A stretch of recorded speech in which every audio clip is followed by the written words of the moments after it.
토이스토리 5 이야기로 넘어가 볼게요. 제가 느낀 건 되게 분명했어요. 이 영화 102분이라는 짧은 러닝타임 안에 하고 싶은 말이 너무 많다는 게 독이 된 것 같아요.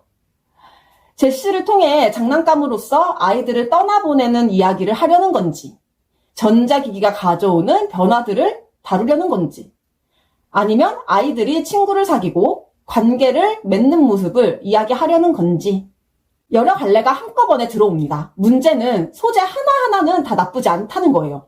오히려 다 토이스토리라는 시리즈가 충분히 건드릴 만한 이야기들이에요. 심지어 제 눈물 버튼을 누른 부분도 있었습니다. 근데 그게 짧은 러닝타임 안에 너무 많이 들어가니까 보고 나서 이 영화가 진짜 하고 싶었던 말이 뭐지? 라는 생각이 가장 먼저 들었습니다. 특히 저는 제시의 감정선을 좀 더 선명하게 밀어줬으면 어땠을까 싶어요. 토이스토리 2부터 제시는 사랑받았다가 잊히는 감정을 가장 깊게 알고 있는 캐릭터잖아요. 그래서 이번 편이 정말 제시를 중심으로 간다면 아이들이 자라면서 장난감과 멀어지는 순간을 제시의 시선으로 더 진하게 보여줄 수도 있었을 것 같거든요.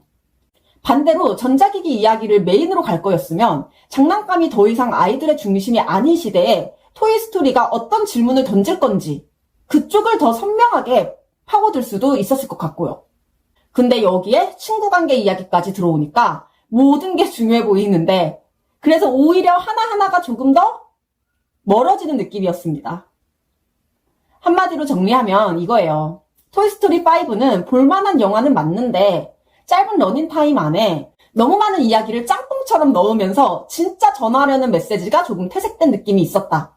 그리고 전체적인 감상도 저는 좀 그랬어요. 이게 극장에서 꼭 봐야 하는 대형 이벤트 무비라기보다는 솔직히 제 느낌에는 그냥 가볍게 저녁밥 먹으면서 보기 좋은 OTT용 느낌이 더 강했습니다.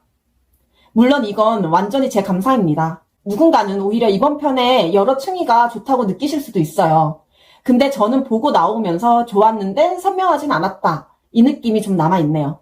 그래도 토이스토리를 오래 좋아해온 팬이라면 이번 영화는 결국 버즈, 제시, 우디가 어디서 출발해서 여기까지 왔는지를 다시 떠올리게 만든다는 점에서 이야기해볼 가치는 충분히 있다고 생각합니다.